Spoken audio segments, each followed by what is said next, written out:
Director Steven Spielberg is responsible for creating some of the most infamous films of all time, including, but not limited to, Jurassic Park, Raiders of the Lost Ark, Schindler's List, and even Empire of the Sun.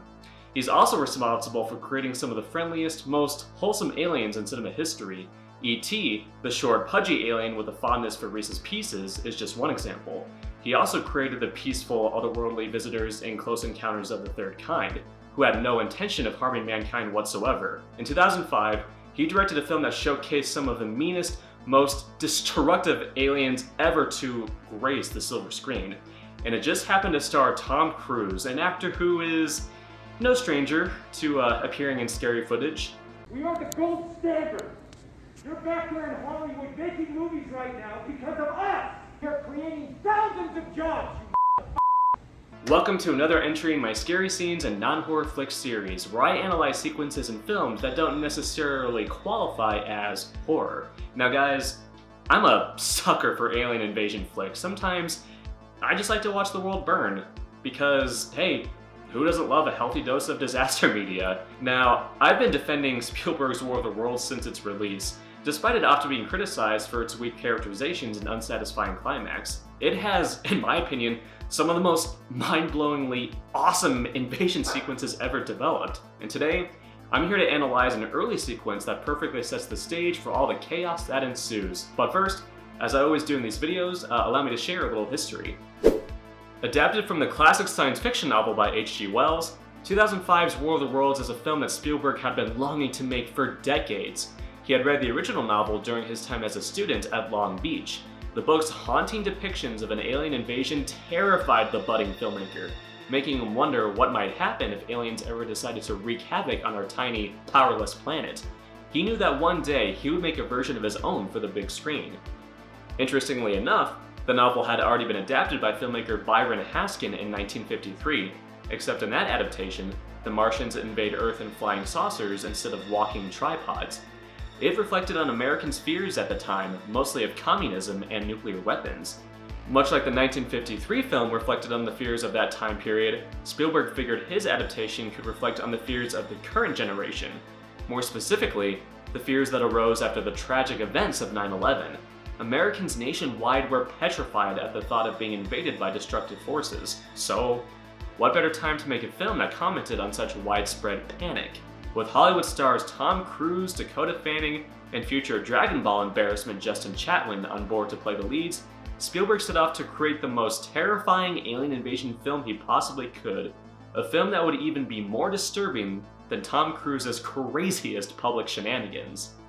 In all seriousness guys, Spielberg did a bang-up job with War of the Worlds, and it does feature, in my opinion, some of the most harrowing alien invasion sequences ever put to screen. And early on, Spielberg kicks things off in high fashion, delivering one hell of an attack sequence. Well, better not waste any more time, lest actual aliens decide to come down and blow our lands up to smithereens. Let's begin the countdown and watch this crazy-ass scene.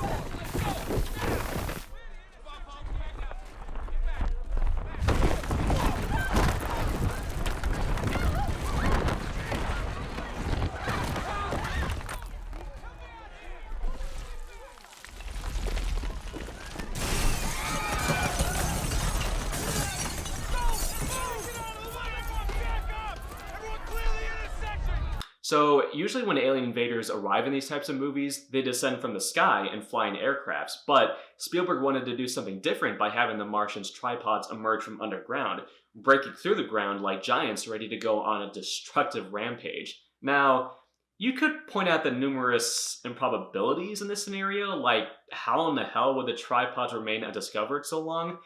Especially in modern society where technology has become so advanced. And true, in the original H.G. Wells novel, this scenario would be a bit more believable since it takes place during a time where society wasn't as technologically advanced. But honestly, the idea of these dangerous, destructive machines being buried right under these characters' noses is unsettling. The machines that will ultimately obliterate their entire civilization are already there, and They don't even realize it.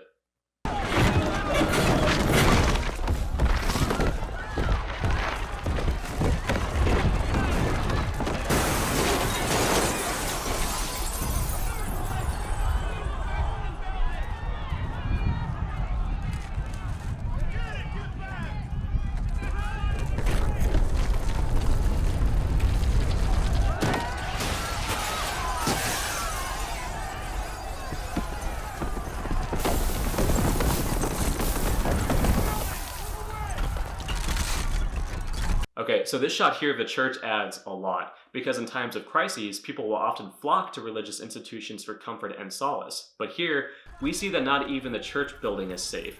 It shows that their earth-based religions will not protect them from the destructive might of these otherworldly invaders. It really adds to the overall hopelessness of the situation.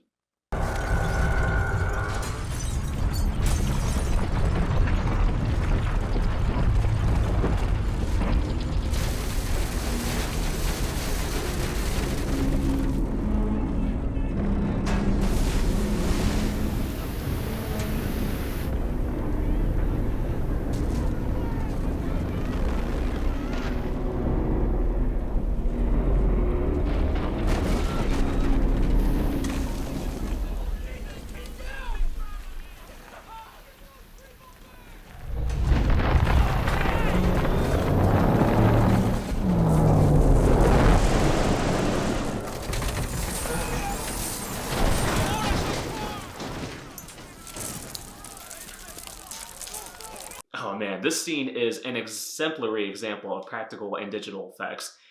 I did find a short clip of the making of this scene, and it looks as if this faux city block was constructed from scratch so that they could do all these action shots where the roads split open and nearby windows completely shatter.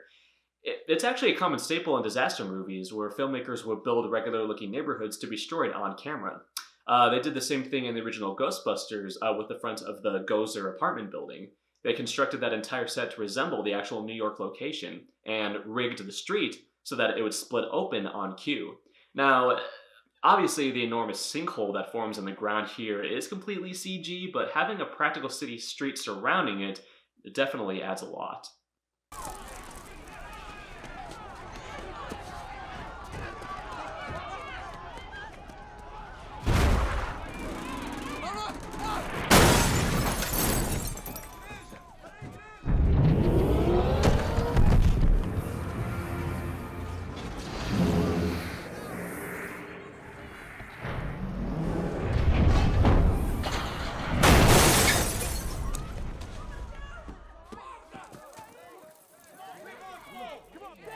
Spielberg keeps the action at ground level, forcing us to witness the whole event from the human's perspective. And the buildup of the car flying out of the ground like a used toy is so great because it shows that something truly powerful is about to emerge.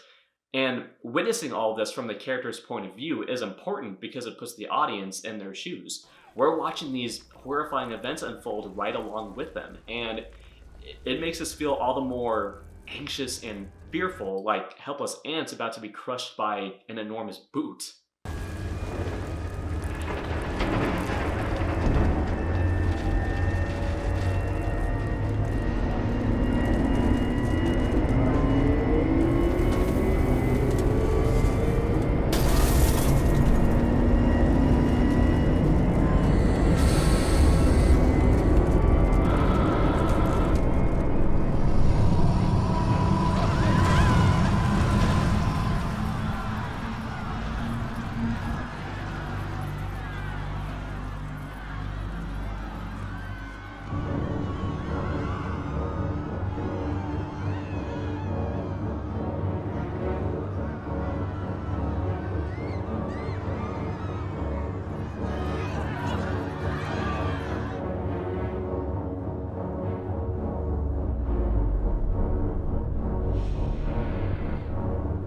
And there it is in all of its tall, imposing glory. Now, the visual effects artists said they wanted the tripods to be very animalistic in their movements, and they designed them to move and resemble aquatic creatures such as jellyfish. So when you see the giant mechanical eye in this shot, it's literally like coming face to face with an enormous creature. something that you might encounter in the dark depths of the ocean. Although, just a side note, I always thought the tripod's head looked a little like Willem Dafoe's Green Goblin mask from Spider-Man.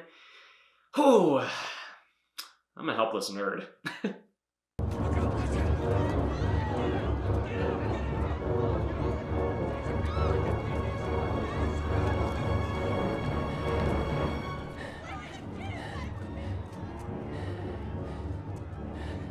Okay, so this moment where the camera lingers on Tom Cruise's reaction is really great because it puts audience members in his shoes. He is in utter shock over what he's just seen. And by focusing on his reaction, it gives the audience an idea of how terrifying the situation really is. It furthers the intensity of the moment. And, you know, say what you want about Tom Cruise, and truth be told, I am no great fan of the man myself, but I do buy him as a blue-collar everyman in this movie. Watch it! Oh my God! Ray, no! Stay, man!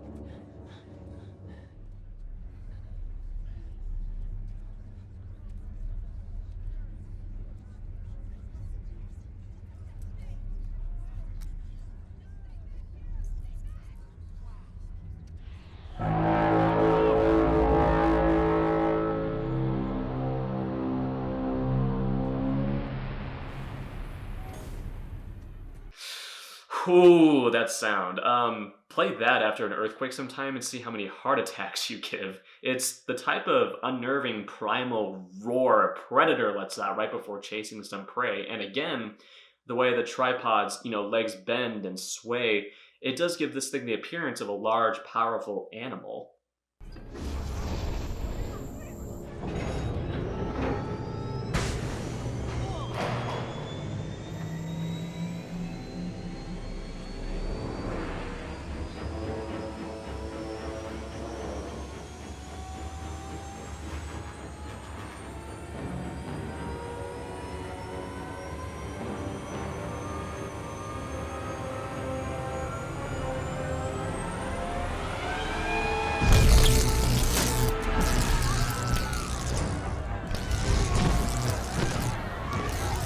Now, as I mentioned earlier, Spielberg said part of the reason he made this film was to reflect on the fears and anxieties of the time. This film was released a few years after 2001, so the shots of people running away in terror while ash rains down all around them... Yeah, the similarities can't be mistaken. Also, we see the start of the attack unfold on this tiny camcorder screen, a reference to how real-life onlookers will often stop to film horrifying events, such as these as they unfold. But, let's add a little levity here. The tripods were turning people to dust before Thanos made it cool.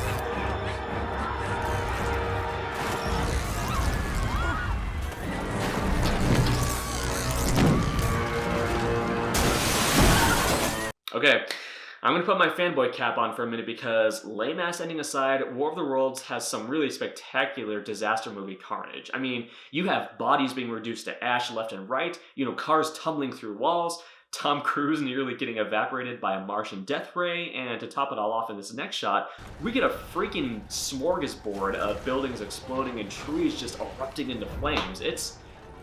It's a disaster movie buffet, and in my humble opinion, tops 99% of Roland Emmerich's filmography.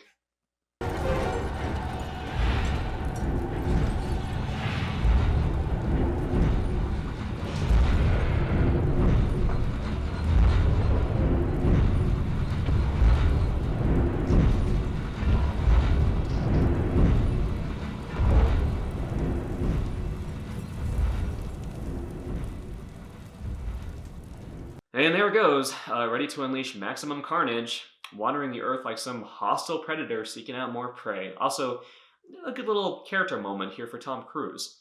He sees the dad run away with his little girl, which causes his paternal instincts to kick in, realizing that he needs to rush home and gather up his loved ones. You okay?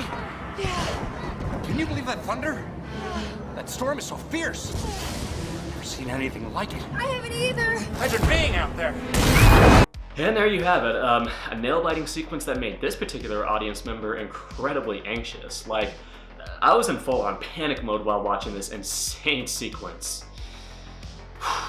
Now, okay, so War of the Worlds is filled with many scenes of anxiety-inducing chaos and destruction like this, but this initial attack is merely a taste of the insanity that the film ultimately unleashes. There are numerous scenes where human populations are just completely decimated by these walking tripods of terror, and yeah, a far cry from the days of Spielberg's friendly aliens like E.T.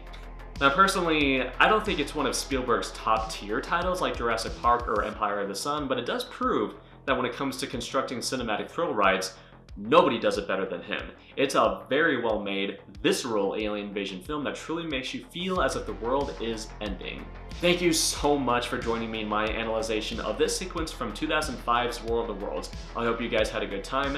I had a lot of fun analyzing this scene. It's a lot of fun making these videos. Please do check out the other videos, like on this playlist. I've analyzed multiple scenes from non-horror flicks. I've analyzed scenes from Brave Little Toaster, Spider-Man 2, Indiana Jones and the Temple of Doom, and a few others. My most recent being a scene from Whiplash. So definitely check those out. And you guys are just incredibly awesome. I mean, I love the horror community. You guys have always been super supportive. And, if you have any suggestions, any scary scenes you can think of in non-horror films, shout them out. Like I said, I enjoy making these videos, so leave your suggestions down below. And as always, if you liked what you saw here, please subscribe to my channel, Round the Clock Frights, for more horrific content. Thank you so much again, boys and ghouls. You guys are awesome. And yeah, if I ever hear the sound of a Martian death horn blaring outside my window, I'm getting the heck out of Dodge, that's for sure. Or if I hear the sound of Tom Cruise walking around outside of my house, I'm leaving the country for sure. Anyway guys, thank you so much again. Hope you all have a great day, and as always, stay scary.